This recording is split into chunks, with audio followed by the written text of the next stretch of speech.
Om Purnamada Purnamidam Purnat Purnamudachyate Purnasya Purnamadaya Purnameva Vasishyate. Om Shanti Shanti Shanti. Filled with Brahman are the things we see. Filled with Brahman are the things we see not. From out of Brahman floweth all that is, from Brahman all, yet is it still the same. Om Shanti Shanti Shanti. Peace, peace, peace. Good morning. I'm going to begin this morning by repeating the chant that I just gave, so please listen carefully. Filled with Brahman are the things we see. Filled with Brahman are the things we see not. From out of Brahman floweth all that is, from Brahman all, yet is it still the same. That's a passage from the Brihadaranyaka Upanishad. Now listen to this.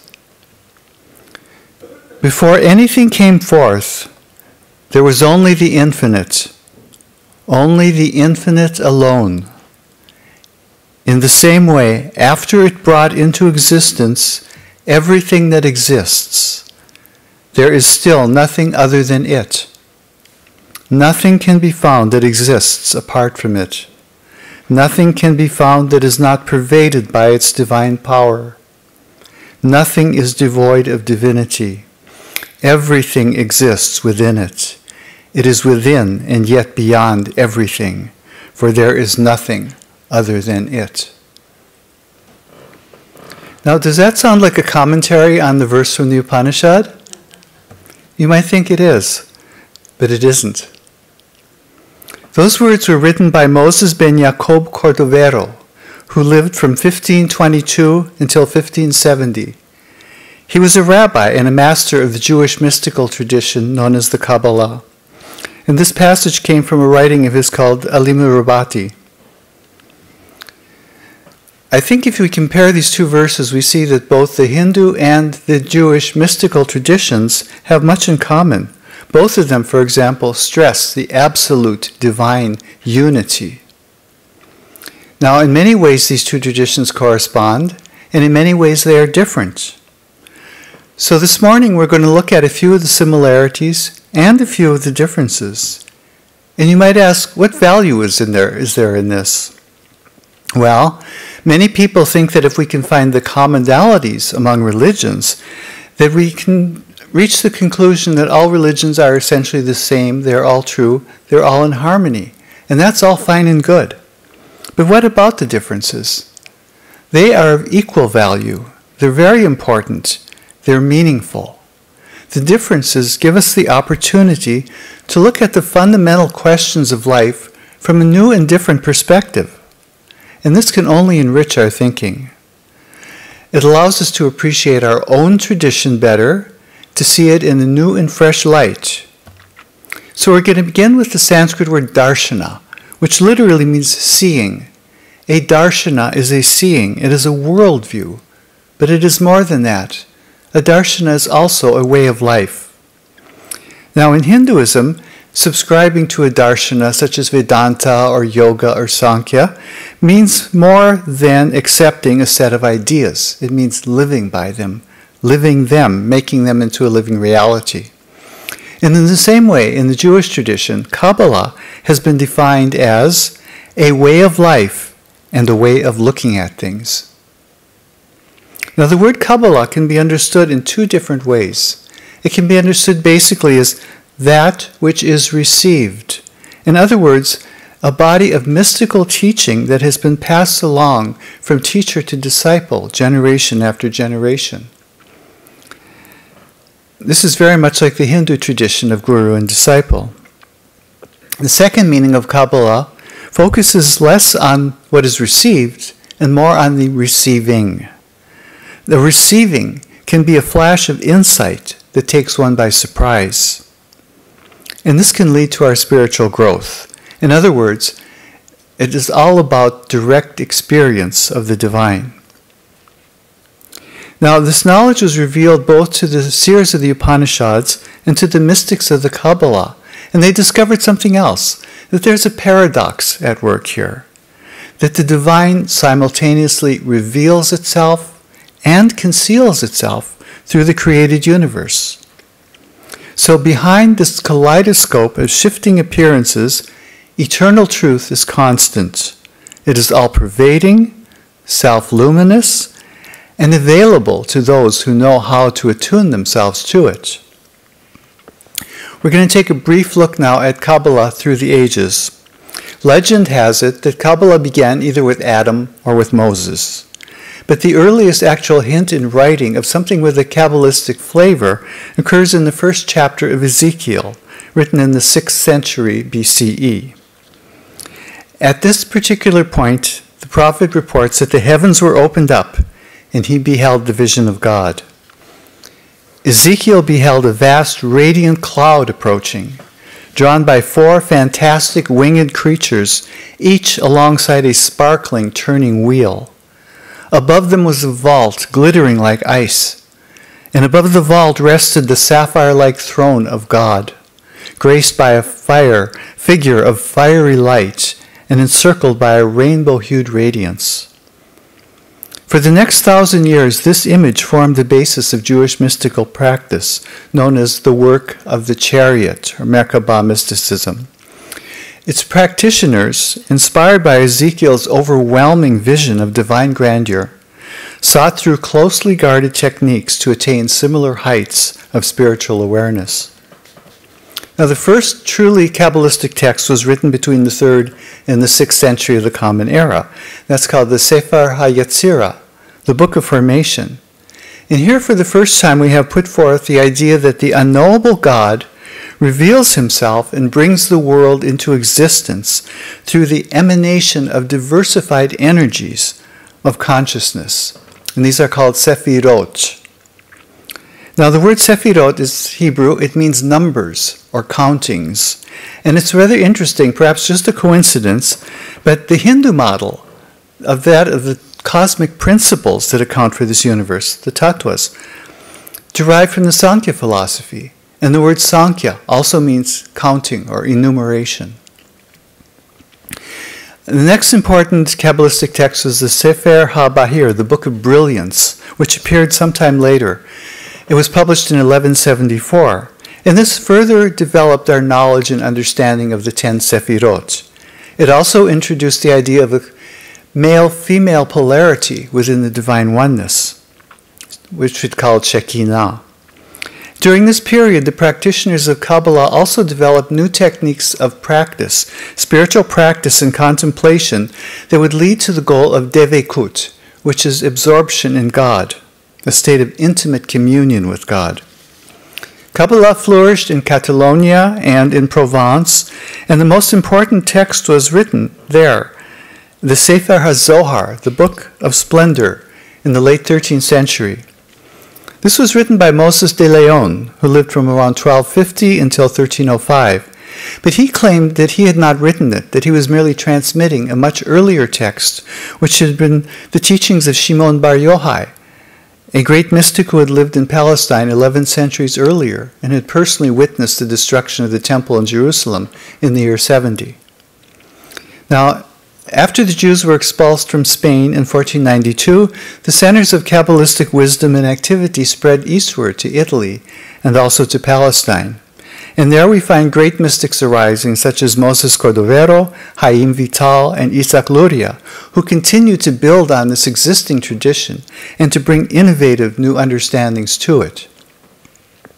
Later, Kabbalah was practiced widely in Eastern Europe, and then in the 18th century, the so-called Age of Enlightenment, or the Age of Reason, it was eclipsed. Many Jews wanted to become part of the emerging modern rationalist European society, and so they turned their back on their ancient tradition, viewing it as superstitious. But in the 20th century, there has been a wonderful revival of interest in many forms of Jewish mysticism, leading to a new appreciation of this great spiritual tradition. Apart from the popularization and commercialization of Kabbalah, which has little connection with the real thing. Jewish mysticism today is alive and well, and there are great thinkers and mystics, even today, who are adding new insights for today's world. Now, what is mysticism? Mysticism is direct experience of the divine. This is true of all mystical traditions in every religion. Every one of them has practices and disciplines to prepare the body and the mind to receive this divine presence. We already said that Kabbalah could mean a receiving. And so this is this receptive flash of insight that takes us by surprise. Now, surprise can be overwhelming. And so there's a danger of losing our familiar, comfortable notions about God and the human self and the world. All of this may be challenged and even overturned by one of these direct experiences. Now, like Ezekiel, the Bhagavad Gita also records a vision, a direct vision of God. And this is when Arjuna had the vision of God in his universal form in the 11th chapter. The radiance was overwhelming, as if 1,000 suns had risen in the sky all at once. Then Arjuna beheld all the gods merge into a single being, without beginning, middle, or end, with infinite faces, eyes, mouths, arms, bellies, thighs, and feet, before whom the three worlds trembled in amazement. Next, he witnessed the cosmic drama of worlds being born and destroyed, entire worlds vanishing into the Lord's fiery mouths like moths rushing to their death in the flame. Terrified at beholding the awesome glory of God's universal form, Arjuna begged to see him again as his beloved friend Krishna in his familiar, comforting human shape. Now, apart from these very dramatic examples of a mystical experience, such as those of Ezekiel and Arjuna, mystical experience is actually more common than we might think. Whenever the mind departs from thinking about the past or the future and focuses precisely on the present moment, we are having a mystical experience of sorts. We can be so moved by the beauty and the power of nature, or by art, or by music, or by the word, that for a moment we feel connected to something larger than ourselves. We stand outside of the smallness of our individual selfhood. We experience ecstasy.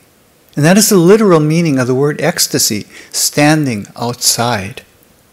So momentarily, our consciousness expands, and we go beyond our everyday reality to behold the miraculous in the commonplace. Now, mystical experience is available through no other means than itself.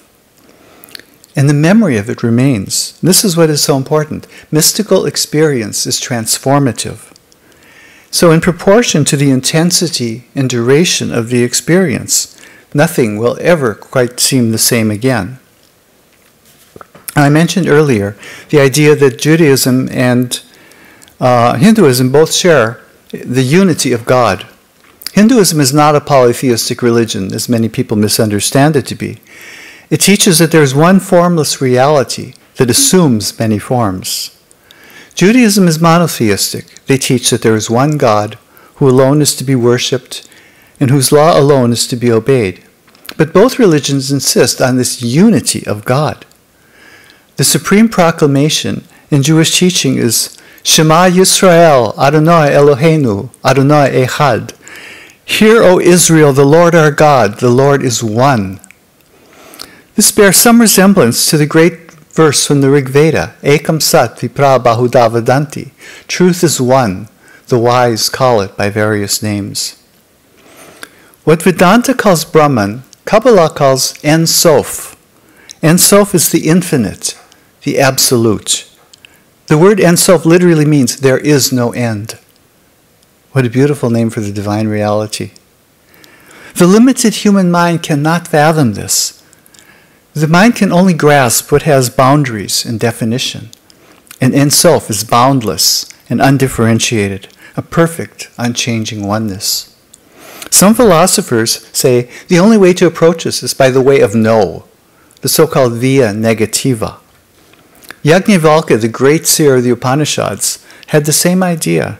He said the self is neither this nor that, neti neti atma. But the Zohar, that supreme book of Kabbalistic teaching, says that Ein Sof is ultimately indefinable. But Kabbalists also recognize that humans crave a language vivid enough to express their experiences of the divine. And so there's a second approach, and that one floods the mind with images, leading to growth and transformation. Western theology calls this the via positiva, the positive way. And in Hindu teaching, this is known as iti, this and that. Now we're going to talk about models of the universe and the soul. Various Hindu schools, as well as the Kabbalah, propose that the universe is an emanation of divine power, of consciousness reflected in form. Now, how the one becomes many is explained through what I like to call blueprints of divinity, the universe, and the human soul.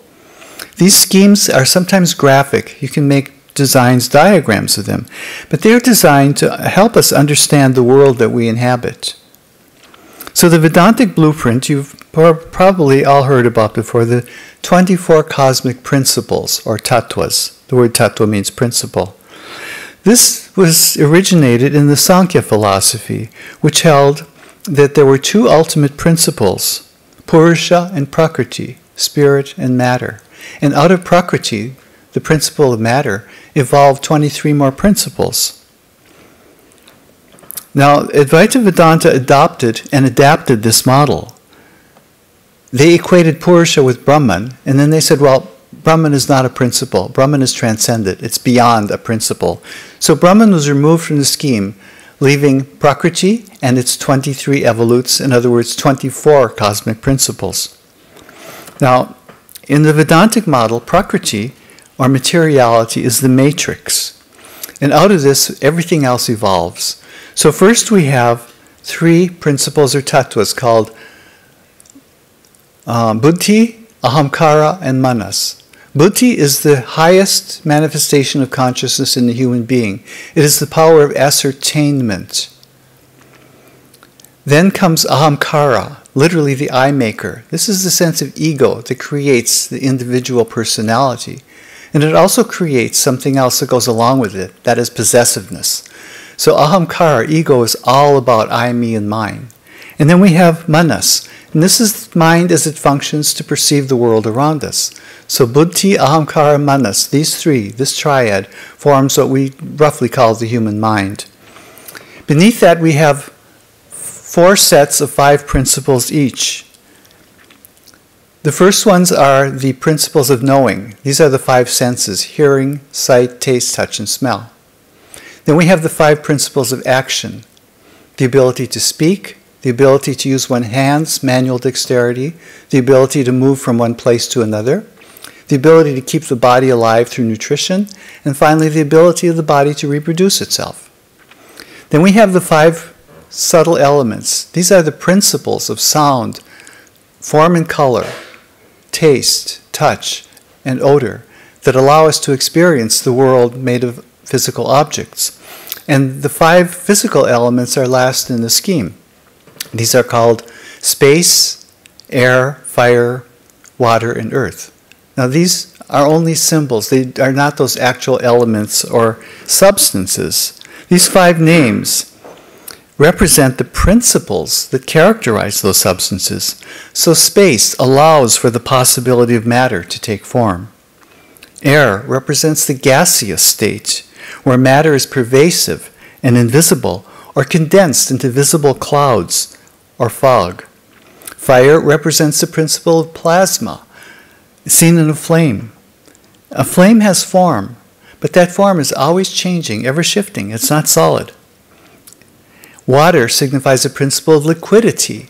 Water flows, but then it will assume the shape of any container that holds it. And finally, we have the idea of earth, the principle of solidity, that matter can maintain its own form of its own accord. Now, all of these tattvas, from buddhi to earth, interact to form the world of our experience, but also our experience of the world. We can read this model from the top down to explain why things are as they are, why we are as we are. Or we can read them from the bottom up as a roadmap back to the source, back to our true, original nature. What about the Kabbalistic model? Now this is another way. It doesn't really correspond, but it works. So I would evoke here the image of the Mac and the PC. Both are designed to get the job done, and both will do it. But their operating systems and their software are not always interchangeable. The Jewish model is called the Tree of Life, Etz HaHaim, and it bears no resemblance to the 24 cosmic principles. However, it too takes us into the mystical heart of God, humanity, and the creation. Again, we can read it from the top down as an emanation or descent of divine consciousness into the visible, tangible world. Or we can read it from the bottom up as a ladder for human ascent back to original divine perfection. Now you're going to have to visualize this because I don't have Swami Harinamanand's whiteboard here with me. But imagine a vertical axis or trunk, a straight line going up and down, with 4 radiant spheres placed alongside of it. Now parallel to this on either side is another vertical branch on right and left. And each one of these contains 3 more of these spheres. That makes 10. And these are the 10 sephirot, the 10 emanations of divine consciousness. Now above but inseparable from this tree of life, we have to intuit the presence of a higher reality, Ein Sof, the one infinite light of consciousness that is the source of all else, what Vedanta calls Brahman. Now, when I was at the Parliament of the World's Religions in Melbourne, Australia in 2009, there was a presentation on Kabbalah given by Rabbi Or N. Rose, who was a teacher at the Rabbinical School of Hebrew College in Boston. And he handed out a sheet of paper that bore a diagram of the Tree of Life. And he asked us, what did you notice first when you saw this? And of course, everybody said, well, the Tree of Life. And the rabbi said, why not think first about the blank space on the page? The blank space that represents Ein Sof, the ultimate reality. Then think about the inseparability of the page and the image that it holds. And so he made a really good point that in our ordinary awareness, we are very much drawn up with the appearance of things, but we are barely aware, if at all, of that underlying unity that sustains it. Now, going back to the Tree of Life, at the very top, the apex, the first sephirah, or divine emanation, is called Keter, which means crown. This emanates directly from Ein Sof, from Brahman, the uncaused cause and the highest reality. It is of a subtlety that is so subtle that little can be said of it. And sometimes Keter is called Ayin, which means nothingness. But this is not nothingness in the sense of non-being. This is nothingness in the sense of nothing that the mind can conceive of. A positive state of no-thingness. And this is devoid of quality or definition. We have a Sanskrit word for this, nirguna. Now, looking at the model of the 24 cosmic principles, we find that each one emanates from the one before it, the one preceding it. And the same is true of the Sephirot. Each one emanates to the one that follows. So from Keter, crown, we have Chokmah. Chokmah means wisdom. And it is also known as Yesh Me'ayin, which means being from nothingness. So this is the first manifestation of something with qualities, or what we would call saguna in Sanskrit.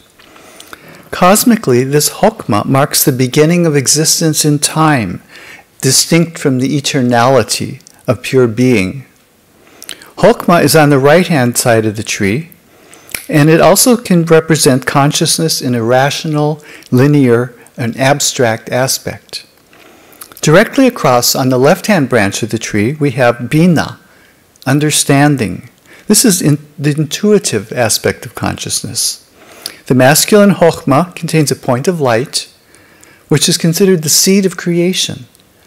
And Bina is the receptor, the womb that gives birth to the remaining 10 Sephirot, remaining 7 Sephirot. Now these first 3, Keter, Chokmah, and Bina, form a triad, and this relates to thinking. The next three Sefirot form a triad also, and that one relates to feeling, to emotion. So these are Hesed, loving kindness, on the right, and Gevurah, judgment, on the left. Now, if we consider Hesed by itself, this loving kindness can lead to indiscriminate outpourings of emotion. Gevurah by itself can lead to cold sternness. We need balance. And so we have that balance in Tiferet. This is in the middle. Tiferet is beauty, and this is located on the central axis, the trunk of the tree. This manifests as compassion. Tiferet is also considered to be the masculine half of the personal God. Now, beneath these two triads, the triad of thinking and the triad of feeling, we have a third, which is the triad of action. Netzach, victory, is on the right. This is giving and dominance. Hod, splendor, on the left, represents receptivity and yielding. And they find balance in Yesod, foundation, which is reciprocity and harmony. Now, through Yesod, the energies of the higher Sefirot are channeled down into the final Sephira, Malchut, which means kingdom. And this is the feminine presence of God in the world. It's also known as Shekinah.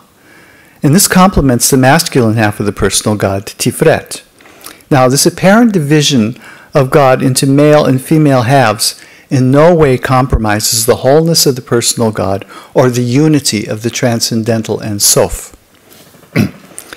Isaac Luria was a Kabbalist in the Middle East in Galilee who lived from 1534 to 1572. And he was the first to discover in this tree of life this idea, this principle of reciprocity between God and humanity. God manifests because he has a will to give. But God is eternally and essentially one. So who is there to receive? First, creation has to take place. Only then can this downward flow of divine generosity create this upward flow of human gratitude in response. So the tree of life is a symbol of divine and human interaction. It allows us to establish or explains how we have a personal, loving relationship with God. Now, besides the Vedantic and Kabbalistic models of the cosmos, both Vedanta and Kabbalah also have models specifically to explain the nature of the human soul.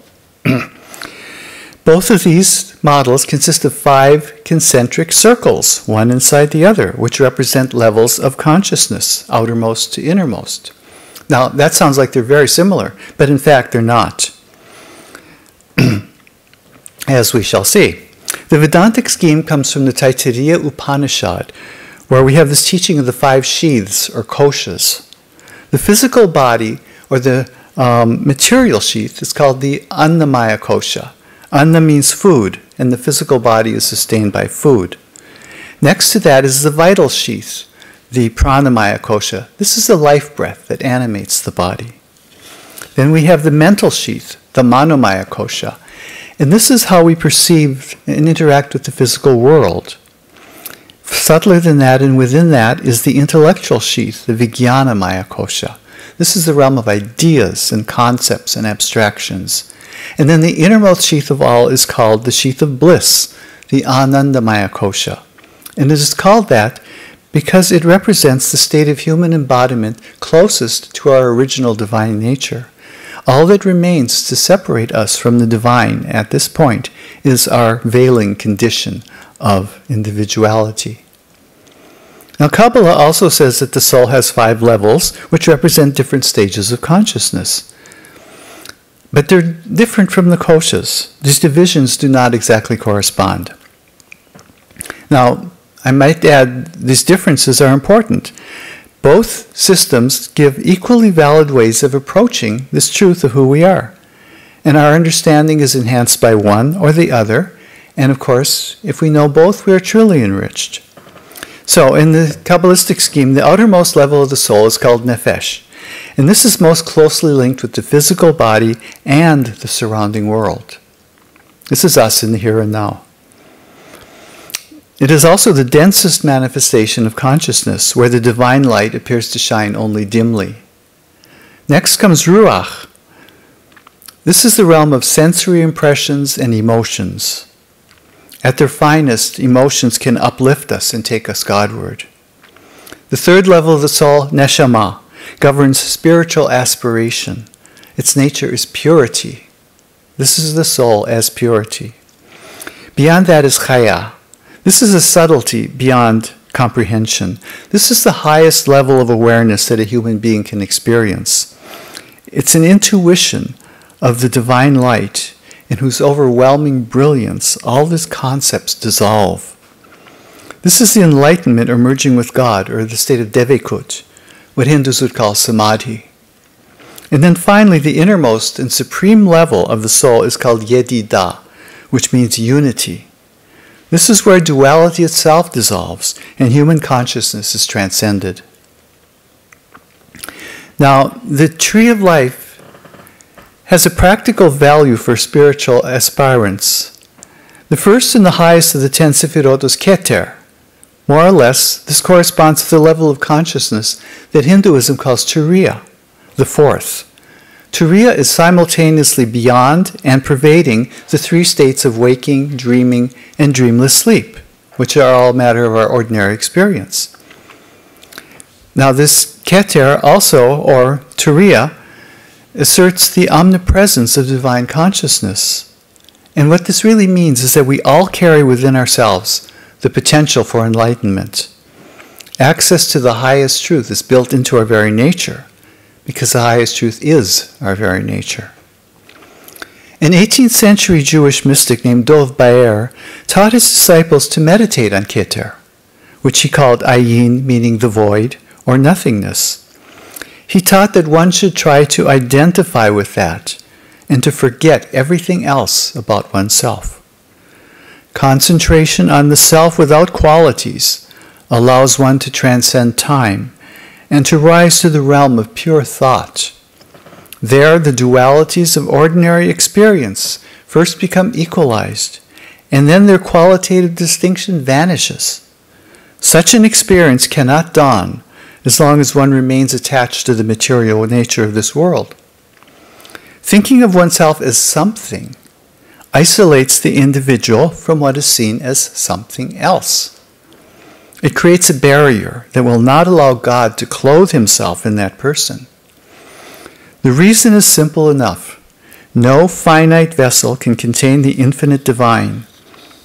The recommended practice is quite logically to think of oneself not as this or that, but as ayin, devoid of any defining or limiting quality. Now, both Hindu and Jewish mystics recognize the creative potency of speech, the spiritual power of the divine name.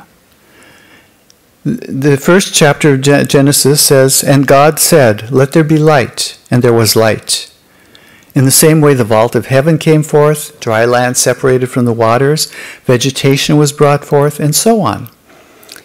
"And God said" occurs 10 times in the creation narrative. And according to Kabbalah, each one of these "and God said" represents one of the 10 sefirot. The Rig Veda also claims that the power of speech, vak, is Brahman. It is identical with Brahman and coextensive with Brahman. And furthermore, the Rig Veda personalizes this vak as the goddess who proclaims, "I breathe forth like the wind, setting all the worlds in motion." Now, the name of God is very important in both traditions. In Hinduism, we have the mantra, which actually is believed to embody the divine presence. At the time of initiation, a disciple receives from the guru a personal mantra, along with instruction on how to repeat the mantra, how to use it in meditation. This constant repetition purifies the mind and draws the mind Godward. Likewise, Kabbalah assumes that everything reveals God at some level, and there are hidden meanings everywhere. So for the mystic, it's just a matter of knowing how to look. Now, the Tree of Life has 10 sefirot, as we have seen. They are connected by a network of 22 lines, going diagonally, vertically, and horizontally. And these 22 lines show the interconnectedness of all creation. Each of these vertical, horizontal, or diagonal channels represents a letter. And every letter is a consonant in the Hebrew alphabet, 22 of them. Each sephirah represents a number from 0 to 10. And these represent vowels. So every word in the Hebrew language is composed of paths, or dynamic movements on the tree of life. Every word manifests a particular flow of divine energy. Now each word also has a numerical value. And this is a practice known as gematria, which was used in ancient times, and it persists in Kabbalah to this day. Numerical values reveal hidden, unsuspected connections between diverse words and phrases. Now, especially this is true when they're applied to Scripture. And this practice is akin to drawing down meanings from higher levels of reality that result in flashes of insight. Now let's begin with the word echad, which means one in Hebrew. The word echad has a numerical value of 13. The word ahava, love, also has a value of 13. And this shows a connection between oneness and love. Add 13 and 13 and you have 26. And that is the value of the supreme name of God, spelled with the 4 Hebrew letters Yod, He, Vav, He. This is from where the word Jehovah was derived. But the name is too holy to be pronounced. So, this value of 26, the 13, means God is oneness and love. A great mystic, Abraham Abulafia, who was born in 1240, used gematria in his own meditation. He was the father of what is called ecstatic Kabbalah, which is not about so much the theoretical aspects of the universe or cosmology, but it's aimed at dissolving boundaries that separate the individual soul from God. Abulafia would retire into solitude to a quiet, darkened room, and he would visualize the letters of the Hebrew alphabet and arrange them mentally into words and phrases. And this would give him epiphanies. He would reach intense states of concentration that would lead to the state of ecstatic union with Devikut, or Samadhi, and he would proclaim, "He is I, and I am He." These exact same words occur in the Hindu tradition in Sanskrit. Hamsaha and Soham. He is I, and I am He. So this is that state of divine union, identity with the divine. Now, Judaism, both in its mystical forms and in its general other forms, displays the greatest reverence for the name of God.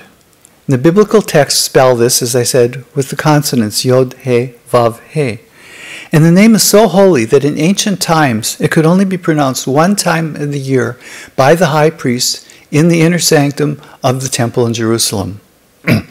After the year 70, when the temple was destroyed, the pronunciation of the divine name was forbidden, and eventually the correct pronunciation was lost.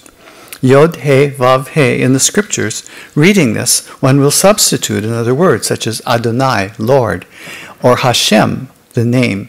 In fact, the word Jehovah comes from taking the letters Yod, He, Vav, He, and interspersing Adonai in that, and that's how they got the name Jehovah, which the Jews would not recognize as valid. So Yod, He, Vav, He, this holiest of divine names, provides the practitioner endless opportunities for contemplation and revelation. And we have to mention the ideas of good and evil.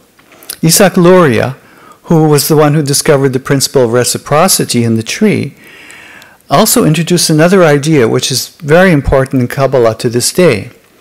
Noting the imperfection of the world, he wondered how the transcendent God can move into the realm of creation without compromising his transcendence.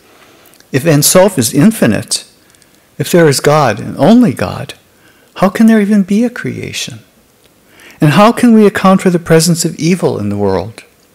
Since God is the only possible source of everything that exists, he must have created evil as well as good. That leads us to ask, does not evil also have to exist potentially in God? Now, this is a question that various religious traditions have grappled with. Vedanta, for example, teaches that the entire universe, before it becomes manifest, vyakta, is potential, avyakta, in Brahman. Everything comes from Brahman. Something cannot come out of nothing, but merely moves from a state of potentiality to a state of actuality.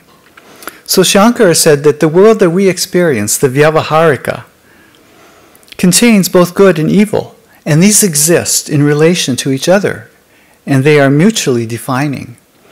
But beyond that, there's this higher reality, the Paramartika, the supreme Brahman, which is the absolute good beyond any idea of relative good and evil.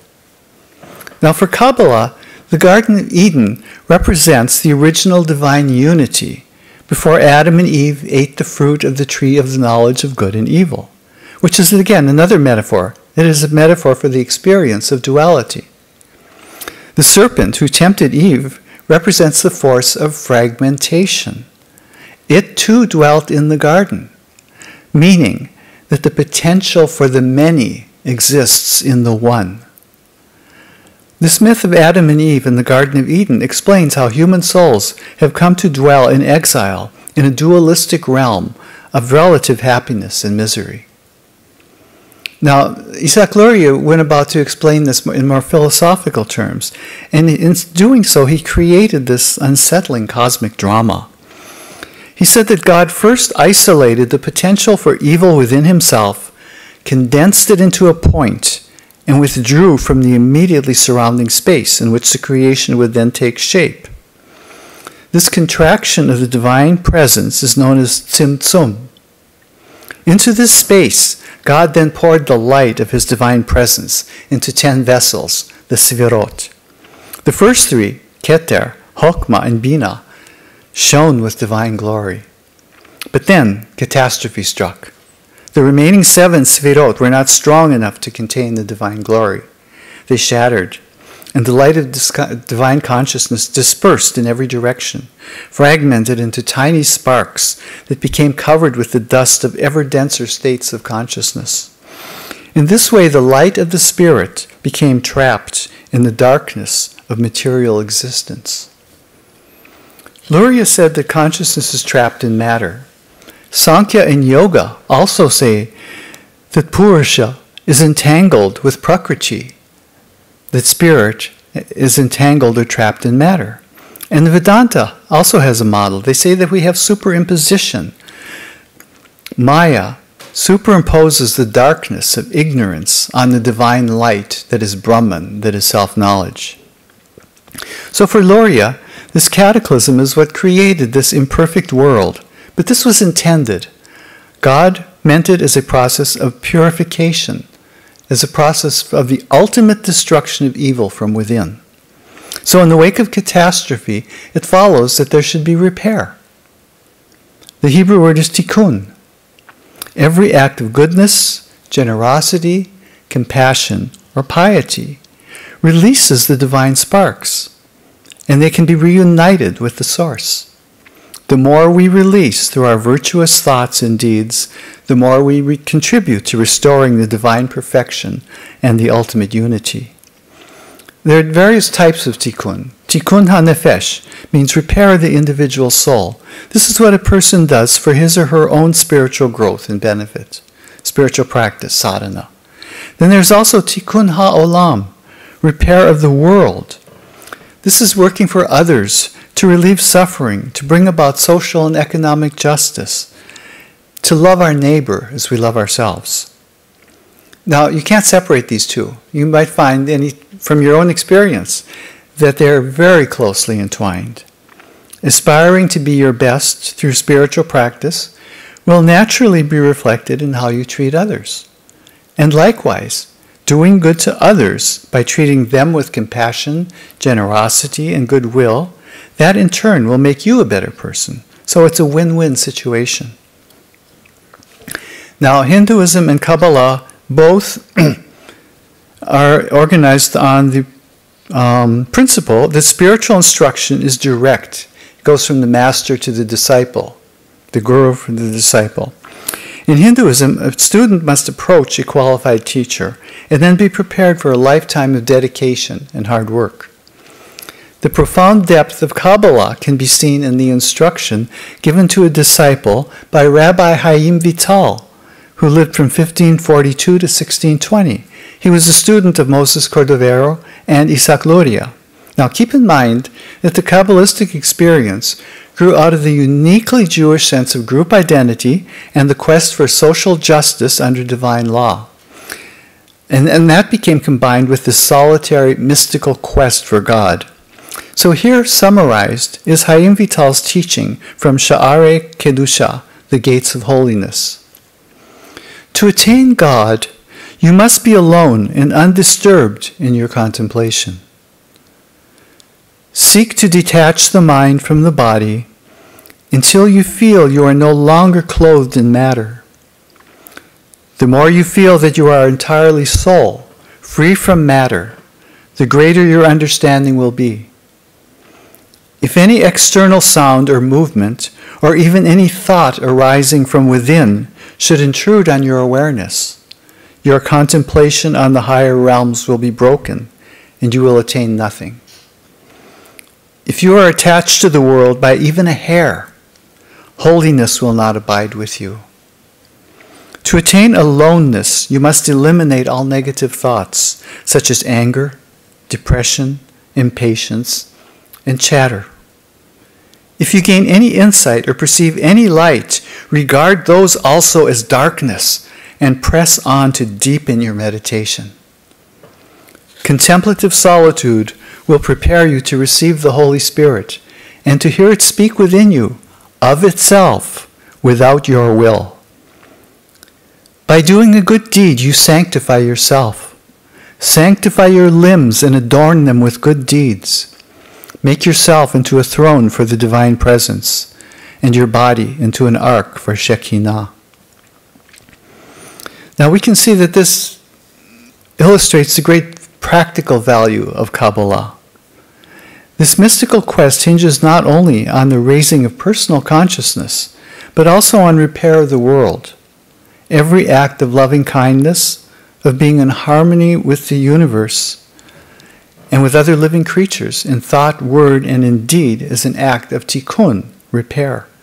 Every moment represents an opportunity to regain psychological and spiritual wholeness.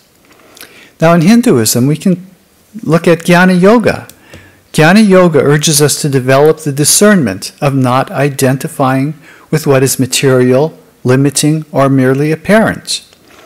Bhakti Yoga urges us to cultivate love for the divine by turning the mind constantly Godward and repeating the holy name. Karma Yoga urges us to serve our fellow human beings as if worshiping God Himself. These practices purify until the boundaries of constricted selfhood dissolve. Then we can enter into an awareness of our own divinity and the sacredness all around. So what we find in the three yogas is the same quintessential message we found in the instruction of Rabbi Chaim Vital. Any mystical path is an invitation to perfection, through which we cultivate an openness to divine grace. That grace is celebrated in the words of one of the most beautiful of all Hebrew prayers from the book of Numbers. The Lord bless you and watch over you. The Lord make His face to shine upon you and be gracious unto you. The Lord lift up His countenance upon you and give you peace. Om Tvam Jwalati Jyotiraham Jyotir Jwalati Brahmahamasmi Yohamasmi Brahmahamasmi Ahamasmi Brahmahamasmi Ahamevaham Juhomi Swaha. The light within me shines, I am the light. The light that shines brightly, I am that Brahman. That which I am is nothing but Brahman. I am, and I am Brahman. I myself offer myself into the infinite light, which is myself. Om Shanti Shanti Shanti. Peace, peace, peace.